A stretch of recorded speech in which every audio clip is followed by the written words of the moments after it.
ദിവ്യകാരുണ്യനാഥന്റെ സ്നേഹം നുകരുന്ന ജീവിതാനുഭവങ്ങൾ.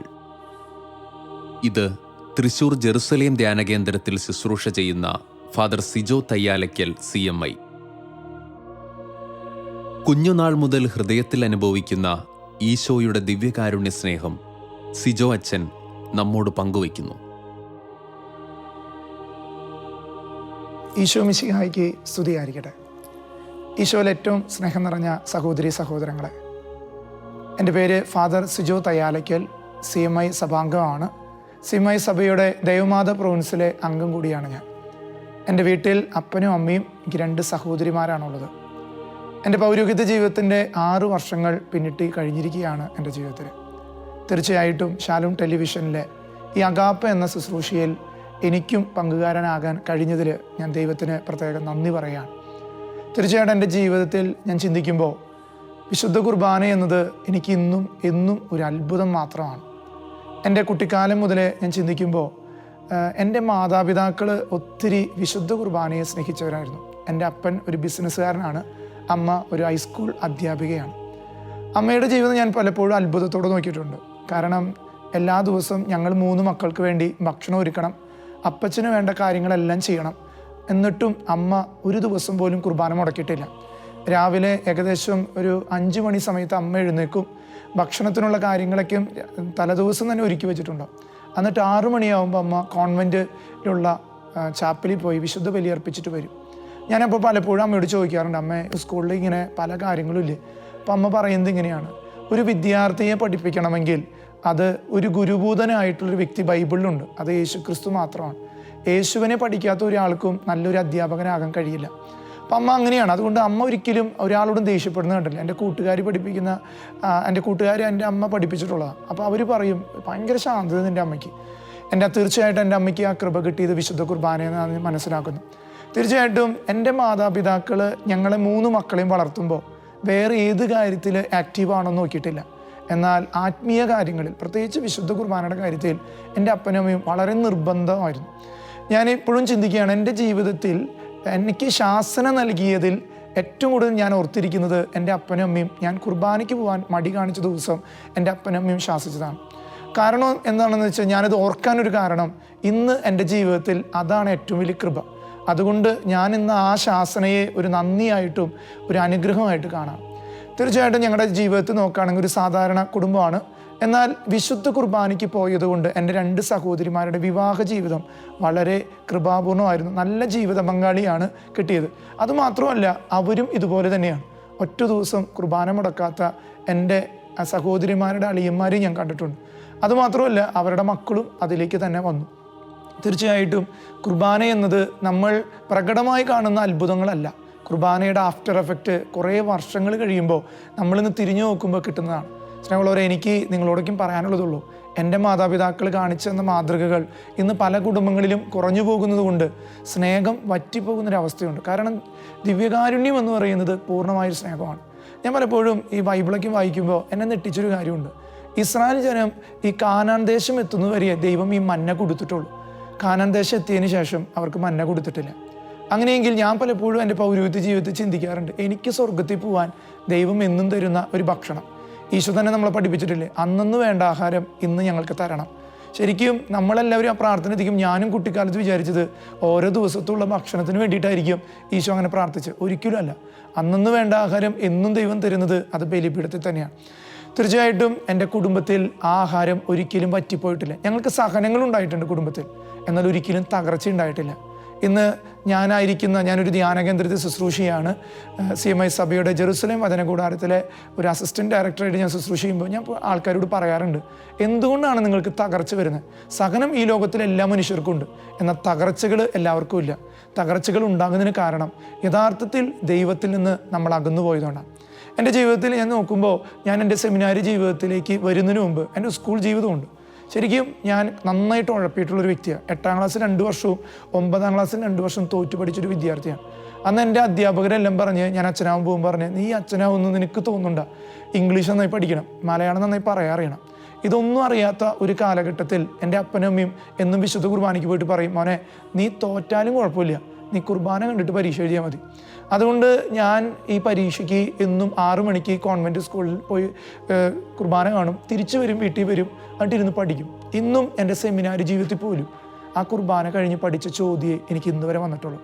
ഞാൻ അത്ഭുതപ്പെട്ടിട്ടുണ്ട്. ഈ SLCക്ക് ഞാൻ പഠിക്കാൻ എൻ്റെ സ്കൂളിൽ ചെല്ലുമ്പോൾ എല്ലാവരും ഞങ്ങൾ ഉറ്റുനോക്കിയിരുന്ന് 100% കളയുന്ന 3 വിദ്യാർത്ഥികളായിട്ടാണ്, അതിലൊരു വിദ്യാർത്ഥിയായിട്ട് അന്യം കണ്ടിരുന്നത്. ഇന്ന് എൻ്റെ സ്കൂളിലെ ഏറ്റവും പ്രധാനപ്പെട്ട വ്യക്തിത്വങ്ങളിൽപ്പെട്ട ഒരു വ്യക്തിയായിട്ട് ഞാൻ പലപ്പോഴും മാറുമ്പോഴും എനിക്കറിയാം അത് ദൈവം തന്ന പരിശുദ്ധ കുർബാനയിലൂടെ എനിക്ക് തന്ന ഒരു വലിയ അനുഗ്രഹമാണ്. ഞാൻ ഈ പരീക്ഷ കാലഘട്ടത്തിൽ ഈ പ്രാർത്ഥിച്ചു പോകുമ്പോൾ എനിക്ക് ആ കാലത്ത് പഠിച്ച് കുർബാന കഴിഞ്ഞ് പോയി പഠിച്ച ചോദ്യങ്ങളെ ഇന്ന് വരെ എൻ്റെ സെമിനാരി ജീവിതത്തിൽ പോലും വന്നിട്ടുള്ളൂ. അതെന്നെ ഒത്തിരി അത്ഭുതപ്പെടുത്തിയിട്ട് എൻ്റെ കൂട്ടുകാർ ചോദിക്കണം, നീ കാലത്ത് പഠിക്കുന്ന ചോദ്യം ഒന്ന് പറഞ്ഞു തരുമെന്ന് ചോദിക്കും. അത് എന്നെ ഇന്ന് വരെ എന്നെ അത്ഭുതപ്പെടുത്തിയ ഒരു സംഭവമാണ്. കാരണം ഞാൻ എൻ്റെ ജീവിതത്തിലെ ഏറ്റവും ആപ്തവാക്യമായിട്ട് എടുത്തൊരു വചനം, എന്നെ ശക്തനാക്കുന്നതിലൂടെ എനിക്കെല്ലാം കഴിയും.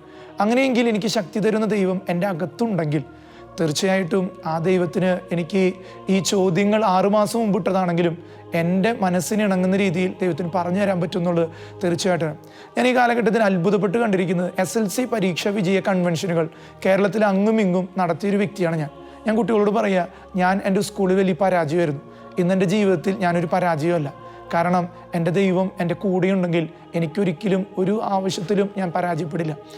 അതുകൊണ്ട് തീർച്ചയായിട്ടും സ്നേഹമുള്ളവരെ, ഞാൻ നിങ്ങളോട് പറയാം, വിശുദ്ധ കുർബാന, ദിവ്യ കാരുണ്യം, അത് കരുണ കാണിക്കുന്നൊരു ദൈവമാണ്. അതുകൊണ്ട് നിങ്ങൾ ഒരിക്കലും മറക്കരുത്. എൻ്റെ ജീവിതത്തിൽ എൻ്റെ പഠനകാലത്ത് എനിക്ക് വിജയം തന്ന ഒരു യോദ്ധാവ് എൻ്റെ അകത്തുണ്ടായിരുന്നു. അകത്തുള്ളവൻ പുറത്തുള്ള പലതിനെയും പരാജയപ്പെടുത്തും. അതൊരു ശക്തിയാണ്. തീർച്ചയായിട്ടും എൻ്റെ പൗരോഹിത്യ ജീവിതത്തിലേക്ക് ആദ്യ പടവ് എൻ്റെ കുടുംബത്തിൽ നിന്ന്, ഞാൻ എൻ്റെ വിദ്യാലയത്തിൽ നിന്ന് നടന്നു നീങ്ങുമ്പോൾ എൻ്റെ കൂടെ ദൈവം ഉണ്ടായിരുന്നു. അതുപോലെ നിങ്ങളുടെ കൂടെയും എന്നും ദൈവം ഉണ്ടാകുന്ന നിങ്ങൾ മനസ്സിലാക്കുക. ആ ഒരു അനുഭവം നിങ്ങൾക്ക് എപ്പോഴും ദൈവം തരും.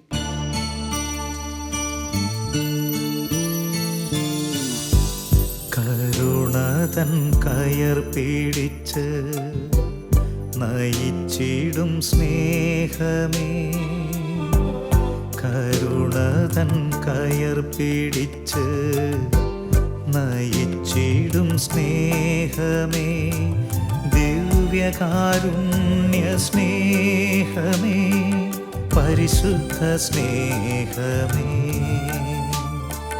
ദിവ്യകാരുണ്യ സ്നേഹമേ, പരിശുദ്ധ സ്നേഹമേ,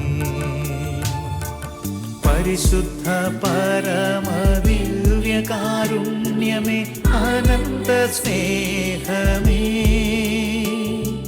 പരിശുദ്ധ പരമദിവ്യകാരുണ്യമേ, അനന്ത സ്നേഹമേ. ജീവിതത്തിൽ ഒരു വൈദിക വിദ്യാർത്ഥിയെ സംബന്ധിച്ചിടത്തോളം പഠനം വളരെ ബുദ്ധിമുട്ടുള്ള കാര്യമാണ്. തീർച്ചയായിട്ടും ഞാൻ സെമിനാരി ചേരുമ്പോൾ എൻ്റെ മാതാപിതാക്കൾ എന്നോട് ചോദിച്ചൊരു കാര്യമുണ്ട്, സിജോ, ഇതൊക്കെ നിനക്ക് പൂർത്തീകരിച്ചൊരു അച്ഛനാവാൻ പറ്റുമോ? അന്ന് ഞാനും വളരെ അസ്വസ്ഥപ്പെട്ട ഒരു കാലഘട്ടമാണ്. അന്ന് എൻ്റെ അപ്പനമ്മയും പറഞ്ഞിടാ, നീ എന്നും വിശുദ്ധ കുർബാനയിൽ സമർപ്പിക്കണം നിൻ്റെ കുറവുകളെ, ദൈവം അത് നിറവാക്കി തരും. തീർച്ചയായിട്ടും സെമിനാരി ജീവിതത്തിൽ പഠിക്കുമ്പോഴേക്ക് ഒത്തിരി ബുദ്ധിമുട്ടായിരുന്നു. ഇംഗ്ലീഷ് സബ്ജക്റ്റിനോടും അതുപോലെ പഠിക്കാനുള്ള അതികഠിനമായ ചില സബ്ജക്റ്റുകളൊക്കെ വരുമ്പോൾ ഞാൻ പണ്ട് നന്നായി പഠിക്കാത്തത് കൊണ്ടാണെന്ന് എനിക്ക് മനസ്സിലായിരുന്നു. എന്നാൽ അന്നൊക്കെയും എൻ്റെ ആത്മീയ ഗുരുക്കുമാരനോട് പറയും, മോനെ എന്ത് കുറവുണ്ടെങ്കിലും എല്ലാ ദിവസവും കുറച്ച് നേരം ദിവ്യകാരുണ്യ സന്നിധി പോയിരിക്കുക, നിൻ്റെ വിഷമങ്ങളെല്ലാം പറയുക, ഈശോ നിന്നെ സഹായിക്കും. അതെൻ്റെ ജീവിതത്തിൽ എന്നൊരു അനുഗ്രഹമായിരുന്നു. പലപ്പോഴും വലിയ പരീക്ഷകളൊക്കെ വരുമ്പോൾ ഞങ്ങൾക്ക് കുംഭസാരത്തിൻ്റെ വലിയ വൈവുകളും പരീക്ഷകളും ഉണ്ട്. ആ സമയത്തേക്കും ദൈവസന്നിധി പ്രാർത്ഥിക്കും, ആ വൈവയിൽ പങ്കെടുക്കും. നല്ല മാർക്കോടുകൂടി ദൈവം എന്നെ വിജയിപ്പിച്ചിട്ടുണ്ട്. എൻ്റെ ജീവിതത്തിൽ ഇങ്ങനൊരു വലിയ കോംപ്ലിക്കേഷൻ പരീക്ഷ വന്ന സമയത്ത് എനിക്ക് ആദ്യമായിട്ട് ടോക്കൺ കിട്ടി. അപ്പോൾ ആദ്യത്തെ വൈവയിൽ ഞാൻ പോയിരിക്കണം. അപ്പോൾ ഞാനന്ന് കുർബാനയ്ക്ക് പോയി പ്രാർത്ഥിച്ചു. ഞാനങ്ങനെ ചാപ്പലിൽ പോയി പ്രാർത്ഥിച്ചിട്ടാണ് പോണത്. അപ്പോൾ ആദ്യത്തെ സിറ്റിങ്ങാണ്. അപ്പോൾ എൻ്റെ മുന്നിലിരിക്കുന്ന അച്ഛൻ എന്നോട് ചോദിച്ചിട്ട് എനിക്കൊന്നും കിട്ടിയില്ല. ഞാൻ ആകെ വേർത്ത് കുളിച്ചൊരു സമയമുണ്ട്. ആ സമയത്ത് ഉള്ളിൻ്റെ ഉള്ളിൽ ഞാനിങ്ങനെ പ്രാർത്ഥിച്ചു, കർത്താവേ, എൻ്റെ അവസാന പരീക്ഷയാണ്, എനിക്ക് ജയിക്കണം. ആ സമയത്ത് എൻ്റെ ഉള്ളിൻ്റെ ഉള്ളിൽ എനിക്കൊരു സ്വരം കിട്ടി. അതിനെ പറ്റിയുള്ളൊരു പോയിൻ്റ് എനിക്ക് ഓർമ്മ കിട്ടിയത് ഇന്ന് ഞാൻ ഓർക്കുകയാണ്. അന്ന് നല്ല മാർക്കോട് ജയിച്ചിട്ട് അച്ഛൻ എന്നോട് പറഞ്ഞു, നീ എന്തിനാ ഇത്ര ടെൻഷൻ അടിച്ചേ, നിനക്കൊന്നും കിട്ടാത്ത പോലെ ഇരുന്നല്ലോ. അപ്പോൾ അച്ഛൻ പറയുകയാണ്, നിന്നൊന്ന് കൂളാക്കണം ഞങ്ങൾ ആഗ്രഹിച്ചു. അപ്പോൾ ശരിക്കും എന്നിൽ മാത്രമല്ല, ആ വൈവിക്കിരുന്ന അച്ഛനിലൂടെയും ദൈവം പ്രവർത്തിച്ച് ഞാൻ കണ്ടതാണ്. തീർച്ചയായിട്ടും സ്നേഹമുള്ളവർ, എൻ്റെ ഡിഗ്രി കാലഘട്ടം എന്നെ വളരെ ചിന്തിപ്പിച്ചൊരു കാലഘട്ടം. അന്ന് ഞാൻ യൂണിവേഴ്സിറ്റിയിൽ കളിക്കുന്ന കാലഘട്ടം. ഞാനൊരു ഹാൻഡ്ബോൾ പ്ലെയർ ആയിരുന്നു. അതുപോലെ തന്നെ ഡിസോൺ കോമ്പറ്റീഷനുകൾക്ക് അന്ന് നിറസാന്നിധ്യമായിട്ട് പലതരം കോമ്പറ്റീഷനുകൾക്ക് പോകാറുണ്ട്. പ്രത്യേകിച്ച് മ്യൂസിക്കൽ പ്രോഗ്രാമുകൾക്കും പോകാറുണ്ട്. ഒത്തിരി സമ്മാനം കിട്ടുന്നൊരു കാലഘട്ടം. അങ്ങനെ ഇരിക്കുമ്പോഴാണ് ഞാൻ അട്ടപ്പാടി ധ്യാന കേന്ദ്രത്തിൽ വെച്ചിട്ട് യഥാർത്ഥത്തിൽ എൻ്റെ ഉള്ളിൽ ജീവിക്കുന്ന ഒരു ദൈവത്തെ, ഞാൻ എൻ്റെ കുട്ടിക്കാലത്തേക്ക് അനുഭവിച്ച ദൈവത്തെ രണ്ടാമതൊരു എൻകൗണ്ടർ എനിക്ക് കിട്ടുന്നത്. ആ സമയത്ത് എനിക്ക് ദൈവവിളിയെക്കുറിച്ച് വളരെ സംശയം ഉണ്ടായിരുന്ന കാലഘട്ടമായിരുന്നു. കാരണം എല്ലാ അവസരങ്ങളും എല്ലാ സാധ്യതകളും എൻ്റെ മുന്നിൽ തുറന്നു വെച്ചിരിക്കുന്നു. അപ്പോൾ എനിക്ക് ദൈവവിളിയാണോ നല്ലത്, അതിനപ്പുറം ഈ ലോകത്തിൻ്റെ വിവാഹ ജീവിതമാണോ എന്ന് ചിന്തിച്ചു പോയൊരു കാലഘട്ടമുണ്ട്. എന്നാൽ ഞാൻ അട്ടപ്പാടി ധ്യാന കേന്ദ്രത്തിൽ വെച്ച് ഞാൻ ഈ പരിശുദ്ധ കുർബാന സമയത്ത് ഞാൻ കണ്ടു, നീയും ഈ ബലിപീഠത്തിൽ നിൽക്കേണ്ടവനാണ്, നീയും ഈ ബലിയിൽ ഏറ്റവും പ്രധാനപ്പെട്ടവനാണ്, നീയാണ് ബലിവസ്തുവായിട്ട് ഈ ബലിപീഠത്തിൽ മുറിക്കപ്പെടേണ്ടത്. നമുക്കറിയാം, ജെറൂസലേം ദേവാലയത്തിൽ ആയിരക്കണക്കിന് കുഞ്ഞാടുകളെ കൊല്ലുന്നതാണ് ഇന്ന് ഒരു ബലിപീഠത്തിൽ ഒരു പുരോഹിതൻ മുറിക്കപ്പെടുന്നത്. അതെന്നെ ഒത്തിരി ചിന്തിപ്പിച്ചു. അന്ന് ഞാൻ എൻ്റെ തീരുമാനം മാറ്റുകയാണ്. അട്ടപ്പാടി ധ്യാന കേന്ദ്രം തിരിച്ചു വരുന്നു. ഞാൻ അങ്ങനെ ഇരിക്കുന്ന സമയത്ത് ഞാൻ ഈശോയെ ഒത്തിരി സ്നേഹിക്കുന്നു. എന്നും കുർബാനയ്ക്ക് പോകും, ആരാധനയിൽ 1 മണിക്കൂറെങ്കിലും സമയം ചെലവഴിക്കും. അന്ന് ഞാൻ കണ്ടിരുന്ന പല പാട്ടുകളും പ്രോഗ്രാമുകളും സിനിമകളും എല്ലാം ഞാൻ ഉപേക്ഷിച്ച ഒരു വർഷമായിരുന്നു എൻ്റെ ജീവിതത്തിൽ. ആ സമയത്ത് എനിക്കൊരു മാരകമായ രോഗം വരികയാണ്. എൻ്റെ വായയിലാണ് ഒരു മൗത്ത് അൾസർ പോലെയാണ് ആദ്യം വന്നത്. ഏകദേശം 25ഓളം മുറിവുകൾ വായിൽ വന്ന് ചീഞ്ഞളിഞ്ഞ കാലഘട്ടം. അന്ന് എന്നെ കണ്ടിരുന്ന സൊമാലിയക്കാർ എനിക്ക് പൈസ തന്നെ. കാരണം അന്ന് എനിക്ക് ഭക്ഷണം കഴിക്കാൻ പറ്റിയിരുന്നില്ല. വായ മുഴുവൻ ചീഞ്ഞളിഞ്ഞ് ഒരു കഞ്ഞി കുടിക്കാനോ എന്തെങ്കിലും കഴിക്കാൻ ഞാൻ എൻ്റെ വായ തുറക്കുമ്പോൾ വായിൽ നിന്ന് ചലമായിരുന്നു വന്നിരുന്നത്. അന്ന് പല ഡോക്ടർമാരെയും കാണിച്ചു, പല ഹോസ്പിറ്റലുകളും ഞാൻ കയറി ഇറങ്ങി. അവസാനം ബയോപ്സി സ്പെഷ്യലിസ്റ്റായ ഒരു ഡോക്ടറിൻ്റെ മുന്നിലേക്ക് എത്തുകയാണ്. അപ്പോൾ എന്നെ നോക്കിയിരുന്ന എൻ്റെ മാസ്റ്റർ അച്ഛൻ എന്നോട് പറഞ്ഞു, സിജോ 3 ദിവസം കഴിയുമ്പോൾ നമുക്ക് ബയോപ്സിക്ക് പോകണം, അതിൻ്റെ സ്പെഷ്യലിസ്റ്റാണ്. ഈ ഒരു രോഗ സാധ്യത കണ്ടിട്ട് പലരും പറയുന്നു ചിലപ്പോൾ ഇത് ക്യാൻസറസ് ആവും, അല്ലെങ്കിൽ അതിൻ്റെ തന്നെ മാരക അവസ്ഥയിലുള്ളതായിരിക്കും. വായ മുഴുവൻ ഇങ്ങനെ ചീഞ്ഞളിഞ്ഞ് പല തരത്തിലുള്ള മുറിവുകളാണ്. അപ്പോൾ 1.5 മാസമായിട്ട് എനിക്ക് യഥാർത്ഥത്തിൽ ഭക്ഷണം കഴിക്കാൻ പറ്റില്ല. പലപ്പോഴും ഡ്രിപ്പ് ഇടുന്നു, പല മരുന്നുകൾ കഴിക്കുന്നു. കരിക്ക് വെള്ളം കുടിക്കാൻ നോക്കിയാലും അതിൻ്റെ പുളിരസം കൊണ്ട് എനിക്കിത് ഇറക്കാൻ പറ്റാത്ത അവസ്ഥയായിരുന്നു. അങ്ങനെ ഞാൻ ഈശോയോട് പറയും, ഈശോ, ഞാൻ നിന്നെ അറിയാതെ അടിച്ചു പൊളിച്ച് നടന്നൊരു കാലഘട്ടത്തിൽ എനിക്കൊരു വേദന പോലും ഉണ്ടായില്ല. എന്ന് നിന്നെ അറിഞ്ഞപ്പോൾ നിൻ്റെ ബലിപീഠത്തിൽ ഏറ്റവും എടുക്കാറായി, എൻ്റെ പൗരോഹിത്യ ജീവിതത്തിൻ്റെ ഏറ്റവും എടുക്കാറായി. അന്ന് ഞാൻ കുർബാനയ്ക്ക് നിന്നപ്പോൾ കുറേ പരാതി എൻ്റെ ഉള്ളിൽ നിന്ന് വന്നു. ഞാൻ ഈശോയെ സ്നേഹിക്കുന്ന വ്യക്തിയാണെങ്കിലും എൻ്റെ ഉള്ളിലും ചില സമയങ്ങളിൽ പരാതി വന്ന സമയമുണ്ട്. ഞാൻ അന്ന് കുർബാനയ്ക്ക് പരാതി ഇങ്ങനെ പറഞ്ഞുകൊണ്ടിരിക്കുക. എനിക്ക് ബലിയൊന്നും മനസ്സിലാകുന്നില്ല. ആദ്യം പിതാവിനും പുത്രനും കഴിഞ്ഞിട്ട് എനിക്കൊന്നും മനസ്സിലാകുന്നില്ല. എന്നാൽ അന്ന് അവിടെ വായിച്ച വചനം എന്നെ ഒത്തിരി സ്പർശിച്ചതാണ്. അതിങ്ങനെയാണ്, രക്തസ്രാവക്കാരി സ്ത്രീ, അവളുടെ 12 വർഷമുള്ള രക്തസ്രാവം ഈശോ തൊടുന്നു. അന്ന് എൻ്റെ ഉള്ളിൽ ചിന്തിച്ചത്, അവൾ വിശ്വസിച്ചതുകൊണ്ടല്ലേ അവൾക്ക് സൗഖ്യം കിട്ടിയത്. ചില സമയങ്ങളിൽ ദൈവം ഇടപെടണമെങ്കിൽ നമ്മൾ വിശ്വസിക്കണം. പലപ്പോഴും നമ്മുടെ വിശുദ്ധ കുർബാനയുടെ വിശ്വാസം വരുന്ന അവിടെയാണ്. നമ്മൾ വിശ്വസിക്കുമ്പോൾ ദൈവം ഇറങ്ങി വന്ന് നമ്മൾ തൊടും. അന്ന് ഞാനിങ്ങനെ ചിന്തിച്ചു. ഞാൻ അന്ന് കുർബാന വായിൽ സ്വീകരിച്ചിട്ട് എനിക്ക് തല ഇറങ്ങി വീണു. അപ്പോൾ അതിനു മുമ്പ് ഞാൻ കുർബാന സ്വീകരിച്ചിരുന്ന വെള്ളത്തിൽ ലയിപ്പിച്ചിട്ട് വെള്ളം കുടിക്കും. അപ്പോൾ വലിയ കുഴപ്പമില്ലാതെ ഇറക്കാൻ പറ്റും. അന്ന് ഞാനിങ്ങനെ ചിന്തിച്ചു, 3 ദിവസം എൻ്റെ കയ്യിലുണ്ട്. 3-ാമത്തെ ദിവസം 10ാമത്തെ ഒക്ടോബറാണ്. അമല ഹോസ്പിറ്റലിൽ എനിക്ക് ബയോപ്സിക്ക് പോകണം. അന്ന് ഞാൻ ഈ കുർബാന നാവിലെടുത്ത് എൻ്റെ 25 മുറിവിലും കൊണ്ടുവയ്ക്കുകയാണ്. ആദ്യത്തെ ദിവസം ഒരു മാറ്റവും ഉണ്ടായില്ല. അന്ന് ഞാൻ തലകറങ്ങി വീഴുന്നു. എന്നെ ഡ്രിപ്പ് ഇടാൻ വേണ്ടി ഹോസ്പിറ്റലിൽ കൊണ്ടുവന്നു. അന്ന് എൻ്റെ കൂടെയുള്ളവർ പറഞ്ഞു, നീ വലിയ ആവേശമൊന്നും കാണിക്കണ്ട, നീ വെള്ളത്തിൽ പണ്ടത്തെ പോലെ സ്വീകരിച്ചാൽ മതി. എന്നാൽ എൻ്റെ ഉള്ളിൽ ഈ രക്തസ്രാവക്കാരി ഒത്തിരി ചോദ്യം തരികയാണ്.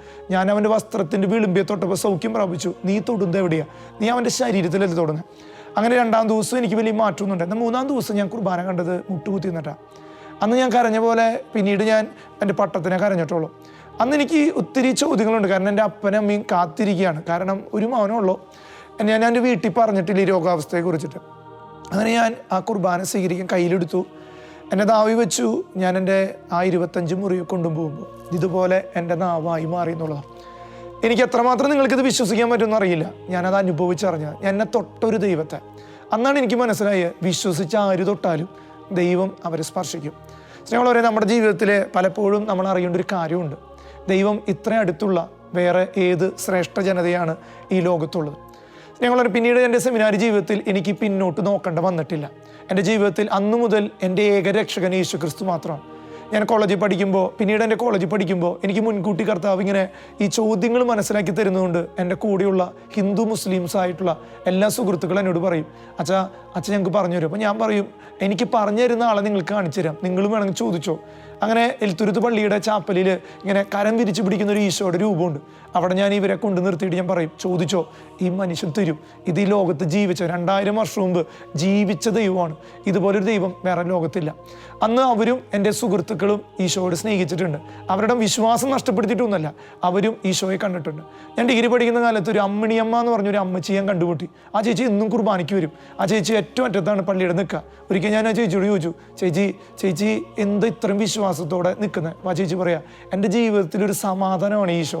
അപ്പോൾ ആ ചേച്ചി പറയാം, എനിക്ക് 2 മക്കളാണ്. ഒരു കൊച്ച് ഹൈപ്പർ ആക്ടിവിറ്റിയാണ്, ഒരു കൊച്ചിന് മാനസിക അസ്വസ്ഥതകളുണ്ട്. എന്നാൽ ഈ ചേച്ചി പറയാം, എന്നും ഈ കുർബാന കഴിഞ്ഞിട്ട് എൻ്റെ ശരീരത്തിൽ കടിക്കുന്ന ഹൈപ്പർ ആക്ടിവിറ്റിയുള്ള കുഞ്ഞിനെ സ്നേഹിക്കാൻ കഴിഞ്ഞിട്ടുണ്ട്. പലപ്പോഴും നമുക്ക് ശത്രുക്കളായിട്ട് കാണാൻ പറ്റുന്നത് എന്തുകൊണ്ടെന്നറിയോ? ഈ കുർബാന എൻ്റെ ജീവിതത്തിൽ അലിഞ്ഞു ചേരാത്തതുകൊണ്ടാണ്. ഞാൻ എപ്പോഴും കൂദാശവചനം കഴിഞ്ഞിട്ട് ചെല്ലുന്ന പ്രാർത്ഥന പലപ്പോഴും ഞാൻ കരഞ്ഞ് തീർക്കാറുള്ളൂ. അതിങ്ങനെയാണ്. സീറോ മലബാർ കുർബാനയുടെ കൂദാശവചനം കഴിയുമ്പോൾ ഒരു പ്രാർത്ഥനയുണ്ട്. നന്ദി പ്രകാശിപ്പിക്കാൻ കഴിയാത്ത വിധം അത്ര വലിയ അനുഗ്രഹമാണ് നീ ഞങ്ങൾക്ക് നൽകിയിരിക്കുന്നത്. നിന്റെ ദൈവീക ജീവനിൽ പങ്കുകാരാകുവാൻ നീ ഞങ്ങളുടെ മനുഷ്യ സ്വഭാവം സ്വീകരിക്കുകയും ഞങ്ങളുടെ അധപതിച്ചു പോയ ഞങ്ങളുടെ മനുഷ്യ ജീവിതത്തെ നീ സമുദ്ധരിക്കുകയും നീ ഞങ്ങൾക്ക് ഒരു പുതുജീവൻ നൽകുകയും ചെയ്തു. സ്നേഹമുള്ളവരെ, അതല്ലേ യഥാർത്ഥം സംഭവിക്കുന്നത്. നമ്മൾ ഈ ബലിപീഠത്ത് വരുമ്പോൾ മരിച്ചവരെ പോലെ വരും. എന്നാൽ ബലി കഴിഞ്ഞു പോകുമ്പോൾ ഇനി നമ്മൾ ജീവിച്ചിട്ടാണ് കടന്നു പോകുന്നത്. ഇനി മരിച്ചവരെ പോലെ ഇനി വരികയില്ലെന്നാണ് നമ്മൾ തീർച്ചയായിട്ടും പറയുന്നത്. അതുകൊണ്ട് ഞാൻ നമ്മോട് പറയാം, ബലിയോളം മഹോന്നതമായ മറ്റൊന്നുമില്ല. ദിവ്യകാരുണ്യത്തോളം കാരുണ്യം കാണിക്കാൻ വേറൊരു കൃപയില്ല.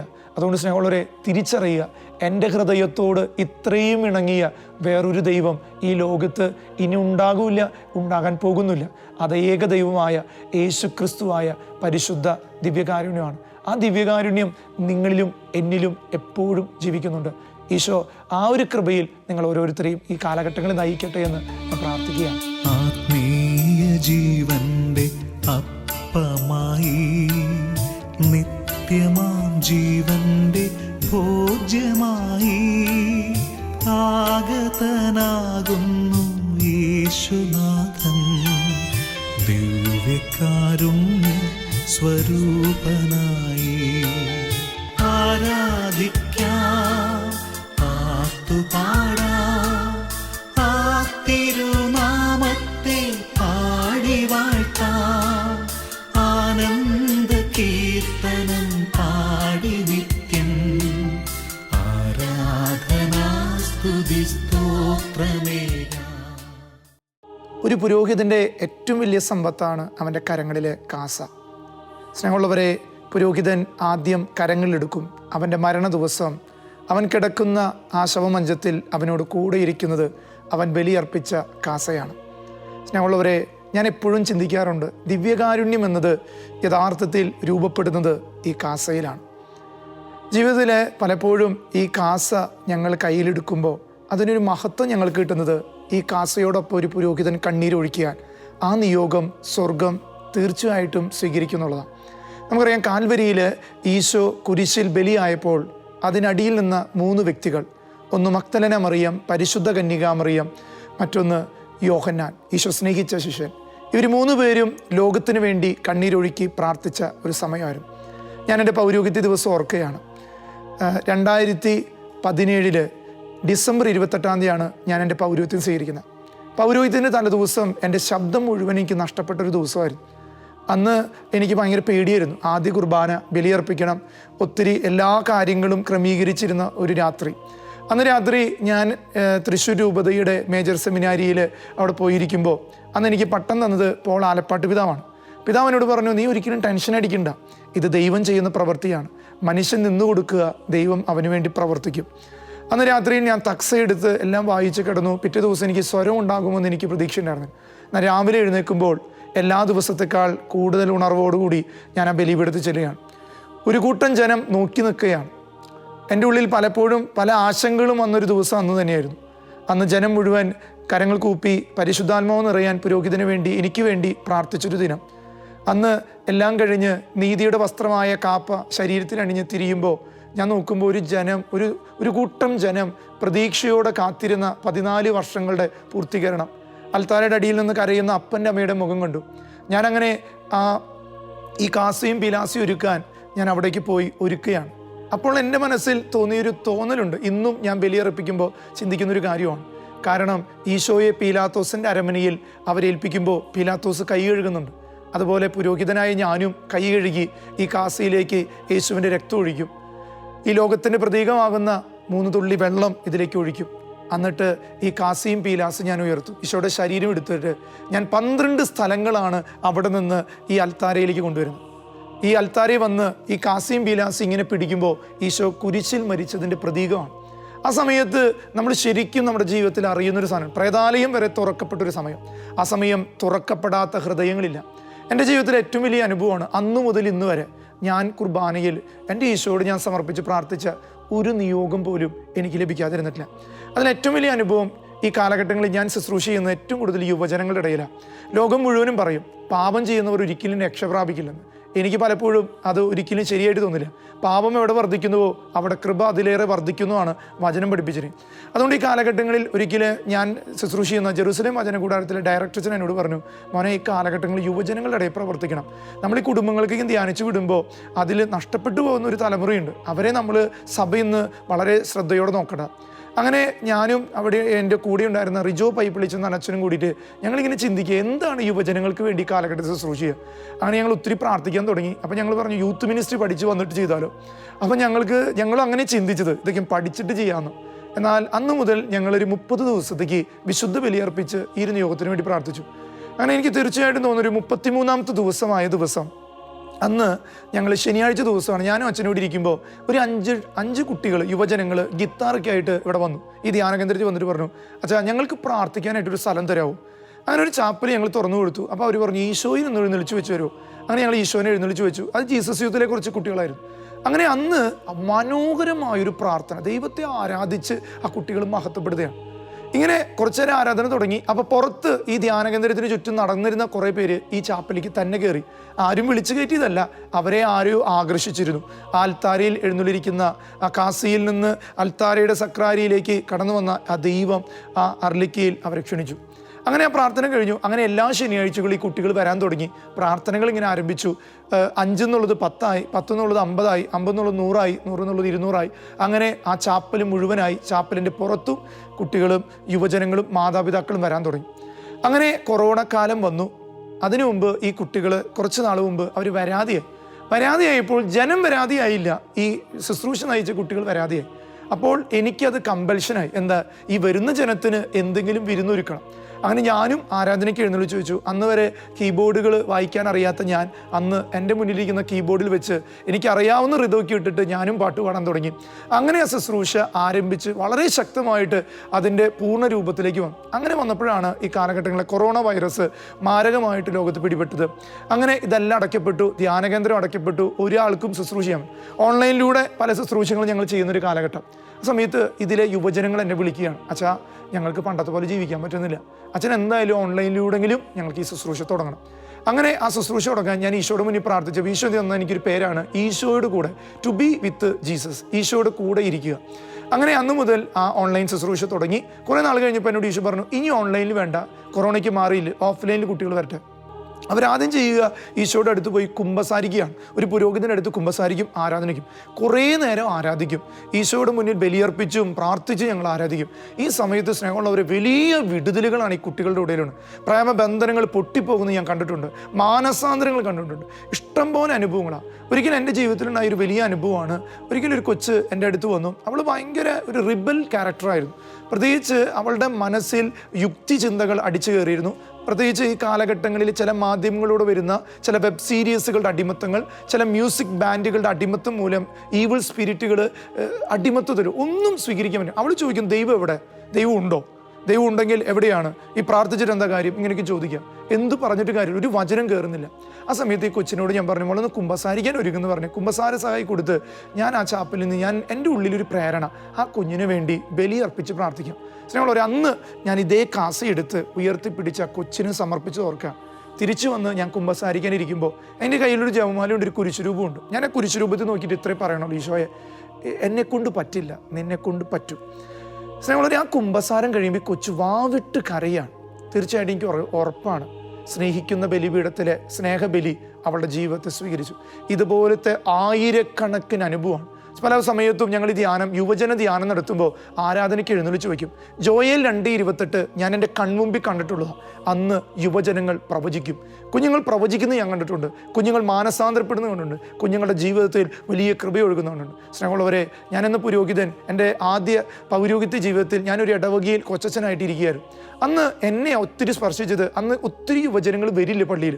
അവരെല്ലാം എതിരായിരുന്നു. പ്രാർത്ഥിക്കുന്ന അച്ഛൻ എന്ന് പറഞ്ഞാൽ എന്നെ കുറെ കളിയൊക്കെയായിരുന്നു. അച്ഛൻ എപ്പോഴും ഈ പ്രാർത്ഥനയാണ്, അച്ഛൻ എപ്പോഴും ഇങ്ങനെയാണെന്നൊക്കെ.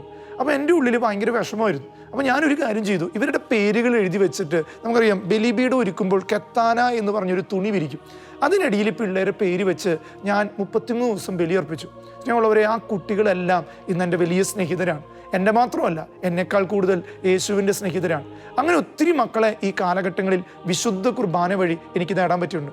ഞാൻ ഈ കാലഘട്ടത്തിലെ ദൈവജനത്തോട് പറയാം, അപ്പച്ചമാരെ, അമ്മച്ചിമാരെ, എൻ്റെ അപ്പനും അമ്മയും എന്നെ നേടിയെടുത്തത് അവരുടെ കഴിവുകൊണ്ടല്ല, അവരുടെ സമ്പത്ത് കൊണ്ടല്ല, മറിച്ച് അവരെന്നും ഈ കാസിയിലും പീലാസയിലും ഈശോയെ സമർപ്പിച്ചുകൊണ്ടാണ്.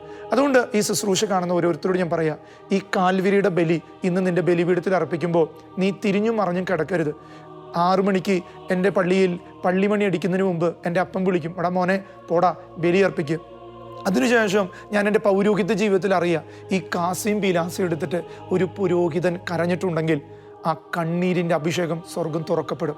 അതുകൊണ്ട് ഇന്ന് പുരോഹിതനായ സന്യസ്തരോടൊക്കെ എനിക്ക് പറയാനുള്ളത്, ഏറ്റവും സ്നേഹത്തോടെ അർപ്പിക്കേണ്ടതാണ് ഈ ബലി. കാരണം ഞാൻ എന്നും ആഗ്രഹിക്കുന്ന, എനിക്ക് ഇഷ്ടപ്പെട്ട ഒരു പാട്ടുണ്ട്, ഇതെൻ്റെ ആദ്യ ബലി പോലെ, ഇതെൻ്റെ അന്ത്യബലി പോലെ, ഇതെൻ്റെ ഏക ബലി പോലെ ഞാൻ അർപ്പിക്കും.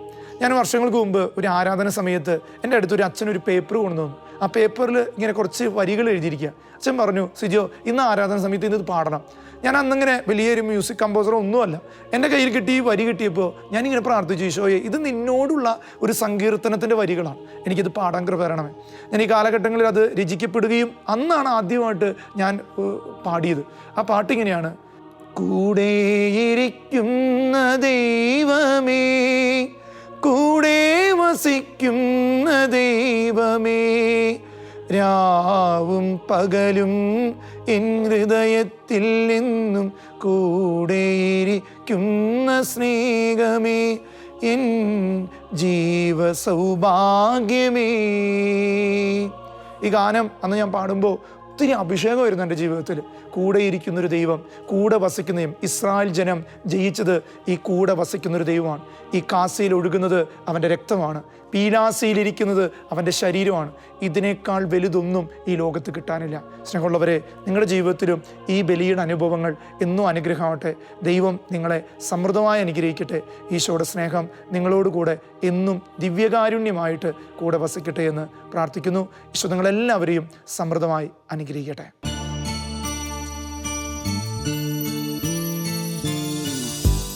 കരുണതൻ കയർ പിടിച്ച് നയിച്ചിടും സ്നേഹമേ, കരുണതൻ കയർ പിടിച്ച് നയിച്ചിടും സ്നേഹമേ, ദിവ്യകാരുണ്യ സ്നേഹമേ, പരിശുദ്ധ സ്നേഹമേ,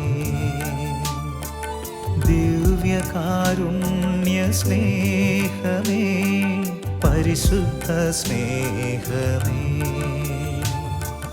പരിശുദ്ധ പരമദിവ്യകാരുണ്യമേ, അനന്ത സ്നേഹമേ.